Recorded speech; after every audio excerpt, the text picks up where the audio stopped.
Hello friends, welcome to the YouTube channel of Conducive Legal. आज का हमारा topic है all about related party transaction. Although related party transaction is an age old subject जो कि 1956 ही नहीं बल्कि 1913 के भी कंपनीज एक्ट में था। है तो ये बहुत पुराना कंसेप्ट बट आज भी सबसे ज़्यादा परेशान करता है। रिलेटेड पार्टी ट्रांजैक्शन की बात तो हम तब करें जब हमें रिलेटेड पार्टी का मतलब समझ में आए। ट्रांजैक्शन तक तो हम लोग पहुंच ही नहीं पाते बिकॉज रिलेटेड पार्टी की जो डेफिनेशन है हम वहीं पे अटक कर रह जाते हैं।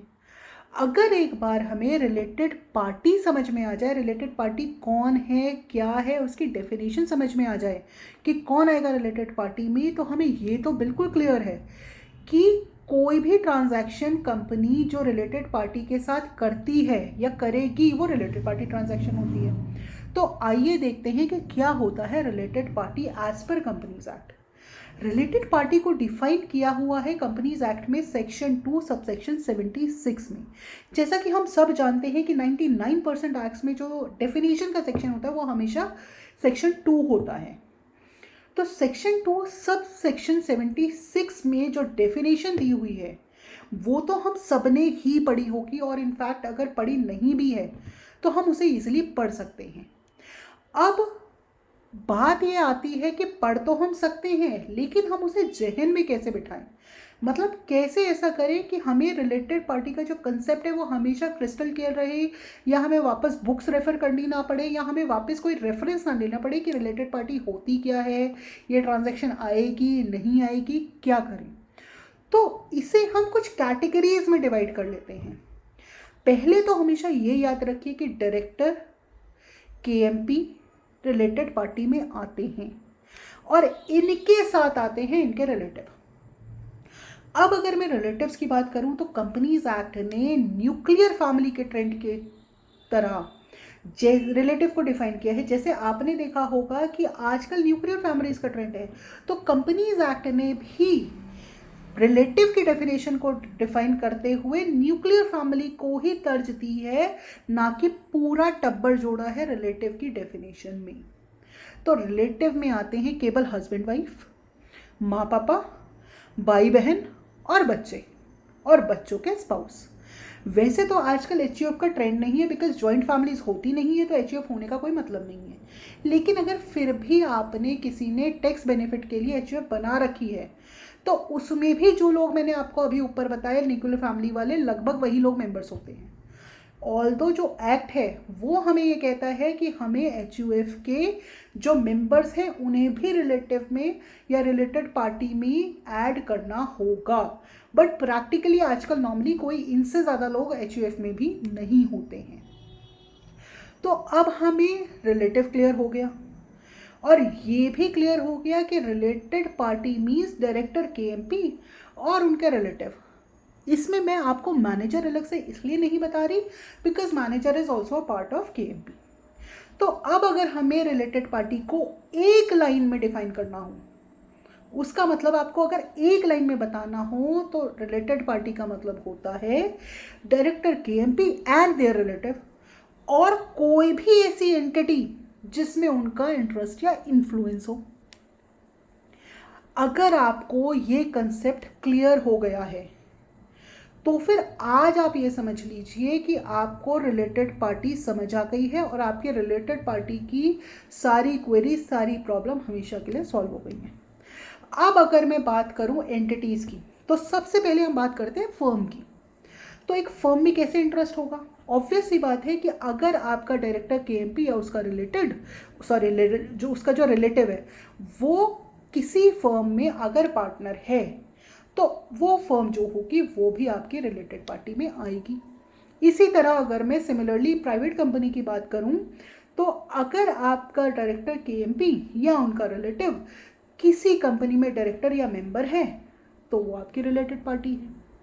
लेकिन अगर हम पब्लिक कंपनी की बात करें तो क्योंकि उसमें जो शेयर होल्डिंग होती है वो पब्लिक एट लार्ज के पास होती है। बहुत सारे ऑल्दो आप कह सकते हैं कि ऐसी भी कंपनीज होती हैं जो कि फैमिली ओन्ड पब्लिक कंपनीज होती हैं, लेकिन बहुत सारी कंपनीज में जैसे ऑल्दो अगर आप रिलायंस की बात करो, वैसे तो वो फैमिली ओन्ड है, लेकिन उसकी लिस्टेड होने की वजह से उसके शेयर्स जो है वो बहुत लोगों के पास हैं। तो इसमें रिलेटेड पार्टी को चेक करने के लिए आपको दो चीज़ों का ख्याल करना पड़ेगा कि आपका डायरेक्टर केएमपी उसमें डायरेक्टर भी हो, प्लस उसमें 2% शेयर होल्डर भी हो, यानी you have to check that the person is having the directorship along with 2% of share holding. अगर उसमें से एक भी चीज़ उनके पास नहीं है या एक भी कंडीशन वो पूरी नहीं करते हैं तो वो रिलेटेड पार्टी में नहीं आएंगे। ये तो करी हमने डायरेक्ट इंटरेस्ट की बात, बट रिलेटेड पार्टी केवल डायरेक्टरशिप या शेयर होल्डर होने से नहीं होती, मैनेजमेंट कंट्रोल और इन्फ्लुएंस से भी रिलेटेड पार्टी बनती है। आप 99% ये तो चेक कर लेते हैं कि डायरेक्टरशिप है या शेयर होल्डर है तो हम इसे, या फिर वो किसी फर्म में पार्टनर है तो हम इसे रिलेटेड पार्टी मान लेंगे, लेकिन इसका एक मोस्ट इम्पॉर्टेंट एस्पेक्ट है जिसका कंप्लाइंस करना हम लोग अक्सर भूल जाते हैं, वो है आपका मैनेजमेंट कंट्रोल और इन्फ्लुएंस। अगर कोई भी कंपनी का मैनेजमेंट सेम है या फिर कंट्रोलिंग पावर जो है वो किसी के पास है या डिसीजन को कोई इन्फ्लुएंस कर सकता है किसी भी तरह से, तो आपको उसे रिलेटेड पार्टी ट्रांजैक्शन में कैप्चर करना पड़ेगा। प्लीज़ इसे कैप्चर करना मत भूलिए, क्योंकि हमसे अक्सर ये वाली जो ट्रांजैक्शन है वो रिलेटेड पार्टी में छूट जाती है। ये तो हुई बात रिलेटेड पार्टी की कि रिलेटेड पार्टी में कौन आएगा, कब आएगा और कैसे आएगा। अब बहुत सारे केसेस ऐसे होते हैं जिसमें आपको वैसे तो दिख रहा है कि रिलेटेड पार्टी है बट वो एग्जम्प्ट होती है। इसमें एक बात ध्यान रखिएगा कि जब भी कोई डायरेक्टर केएमपी या उसका रिलेटिव अपनी प्रोफेशनल कैपेसिटी में कोई एडवाइस दे रहा हो तो वो रिलेटेड पार्टी से एग्जम्प्टेड है, क्योंकि वो ये कहता है कि भाई अगर मान लीजिए आप किसी और इक्विवेलेंट प्रोफेशनल से भी एडवाइस लेते तो भी आपको इसकी कॉस्टिंग यही पड़ती, या मैं अपने प्रोफेशनल कैपेसिटी में दे रहा हूँ, रिलेटिव होने के कारण नहीं दे रहा, रिलेटेड होने के कारण नहीं दे रहा, तो इसीलिए ये रिलेटेड पार्टी में नहीं आता है और ये एग्जम्प्ट होता है। ये तो हुई बात रिलेटेड पार्टी की। अब आते हैं रिलेटेड पार्टी ट्रांजैक्शन पे। जैसा कि मैंने आपको शुरू में कहा था कि अगर एक बार रिलेटेड पार्टी समझ में आ गया तो ट्रांजैक्शन तो आसानी से समझ में आ ही जाएगा। तो अब हम बात करते हैं रिलेटेड पार्टी ट्रांजैक्शन और उसके कंप्लाइंस की, या फिर ये कह लीजिए कि आपको एक्ट के अंदर अगर आप रिलेटेड पार्टी ट्रांजैक्शन में एंटर कर रहे हैं तो क्या क्या कंप्लाइंस, क्या क्या चीज़ें चेक करनी पड़ेंगी। यहाँ फिर एक बहुत बड़ी कन्फ्यूजन होती है। रिलेटेड पार्टी ट्रांजैक्शन और उसके जो कंप्लाइंस है वो आपको गवर्न करते हैं सेक्शन 188 कंपनीज एक्ट का। 188 सेक्शन जो है वो बताता है कि अगर आप रिलेटेड पार्टी ट्रांजैक्शन में एंटर कर रहे हैं तो आपको क्या करना है। सेक्शन 188 कहता है कि आपको कंप्लाइंस तभी करना है अगर आप इन 7 कैटेगरीज में फॉल करते हैं जो कि इस सेक्शन में दी हुई हैं। बट इसका क्या मतलब है कि अगर मैं इन 7 चीज़ों में फॉल नहीं करती बाई चांस तो क्या मैं रिलेटेड पार्टी नहीं हूँ? ऐसा बिल्कुल भी नहीं है। यहाँ पे ये ध्यान रखिए, अगर आप इन 7 ट्रांजैक्शन में फॉल नहीं करते तो केवल और केवल आपको 188 का कंप्लाइंस नहीं करना, रिलेटेड पार्टी में तो आप आएंगे। ये सेक्शन बस ये बताता है कब कंप्लाइंस करना है, कब नहीं करना। टू बी वेरी प्रिसाइज, कब बीआर पास होगा, किन केसेस में एसआर पास होगा, कौन से रिलेटेड ट्रांजैक्शन है जिनमें आपको एसआर की जरूरत पड़ेगी या बीआर की जरूरत पड़ेगी। ये नहीं बताता कि कौन सी रिलेटेड पार्टी ट्रांजैक्शन होंगी, यानी जो भी ट्रांजैक्शन आप रिलेटेड पार्टी की डेफिनेशन के अकॉर्डिंग रिलेटेड पार्टी के साथ कर रहे हैं वो ट्रांजैक्शन में तो फॉल करेगी ही। कंप्लाइंस होना है या नहीं होना वो एक अलग बात हो जाती है। अब आते हैं कंप्लाइंस पे, जहां सेक्शन 188 7 ट्रांजैक्शन को डिफाइन करता है कंप्लाइंस करने के लिए, उसके साथ साथ ही वो एक बहुत बड़ी एग्जम्पशन देता है। वो है कि कोई भी ऐसी ट्रांजैक्शन अगर आप कर रहे हैं जो कि नॉर्मल कोर्स ऑफ बिजनेस में है या फिर आर्म लेंथ बेसिस पे है तो उसमें आपको 188 का कंप्लाइंस नहीं करना। यानी if you are doing any transaction with your related party at a arm length basis and in the ordinary course of business, तो आपको इस सेक्शन का कंप्लाइंस नहीं करना। अगर आपको इस सेक्शन का कंप्लाइंस नहीं करना इन केसेस में, तो इसके लिए आपको समझना बहुत ज़रूरी है कि आर्म लेंथ बेसिस पे या फिर ऑर्डिनरी कोर्स ऑफ बिजनेस का क्या मतलब है। आर्म लेंथ बेसिस होता क्या है?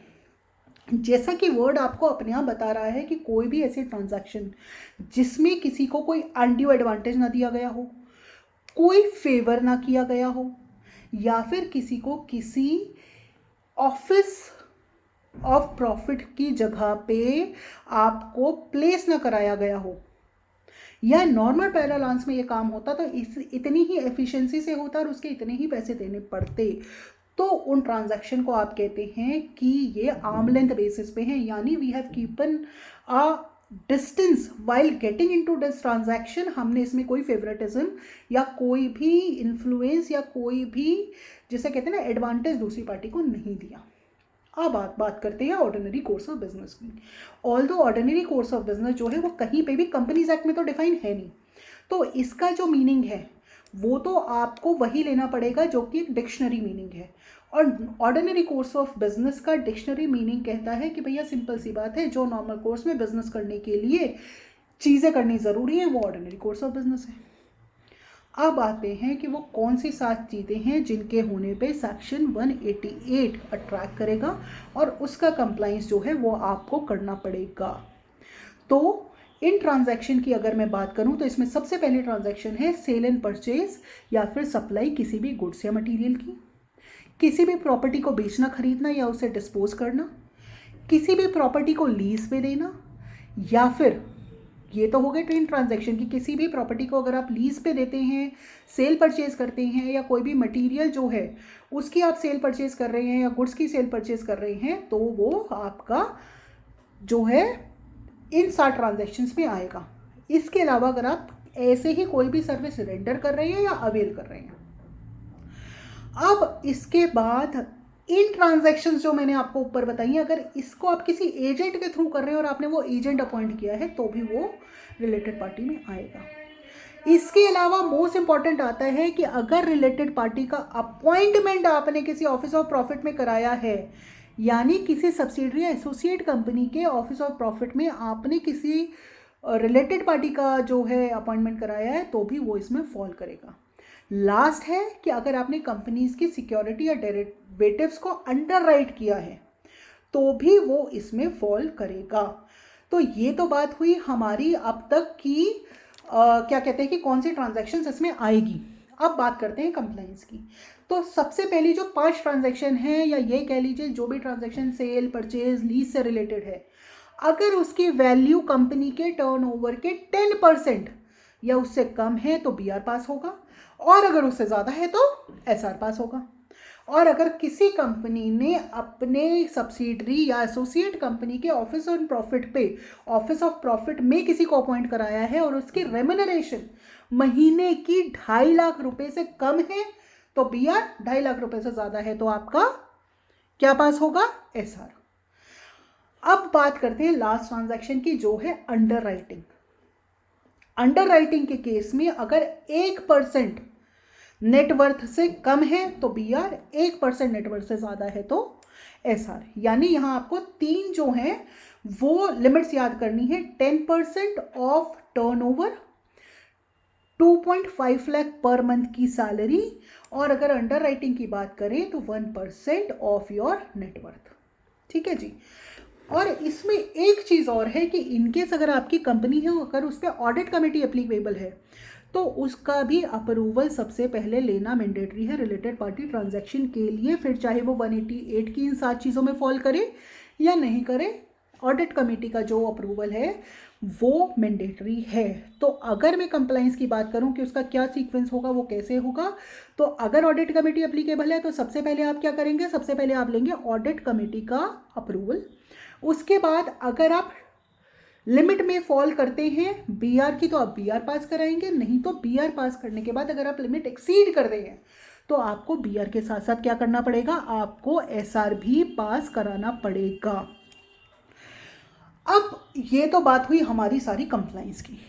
रिलेटेड पार्टी में एक और कंसेप्ट होता है ऑमनिबस अप्रूवल का। इसका मतलब होता है एक ऐसा अप्रूवल जो रिपीटिव ट्रांजैक्शन के लिए नॉर्मली दिया जाता है। इससे आप एक तरह से ये भी कह सकते हैं कि एक स्टैंडिंग ऑर्डर की तरह होता है, या फिर हम एक और नॉर्मल पैरेलल्स अगर मैं शब्द इस्तेमाल करूं तो हम इसे ब्लैंकेट अप्रूवल कहते हैं कि हमने ब्लैंकेट अप्रूवल एक बार दे दिया, अब आप ये ट्रांजैक्शन कर सकते हैं। बट इसके लिए कंपनी को रिलेटेड पार्टी की पूरी ट्रांजैक्शन की डिटेल पहले से बतानी पड़ती है। जिस दिन आप ये अप्रूवल लोगे कंपनी से कि रिलेटेड पार्टी कौन होगी, उसकी कितने की ट्रांजैक्शन आप एक्सपेक्ट कर रहे हो, लेकिन अगर ये जो अमाउंट है वो ट्रेसेबल नहीं है तो मैक्सिमम जो अमाउंट की आप ट्रांजैक्शन ले सकते हैं वो केवल और केवल 1 करोड़ रुपीज़ है। उससे ज़्यादा की ट्रांजैक्शन आप नहीं ले सकते। उम्मीद करते हैं कि इस सेशन के बाद आपको रिलेटेड पार्टी का कंसेप्ट बिल्कुल क्लियर हो गया होगा। तो this is all about the related party transaction. Stay tuned for more such update. Thank you so much.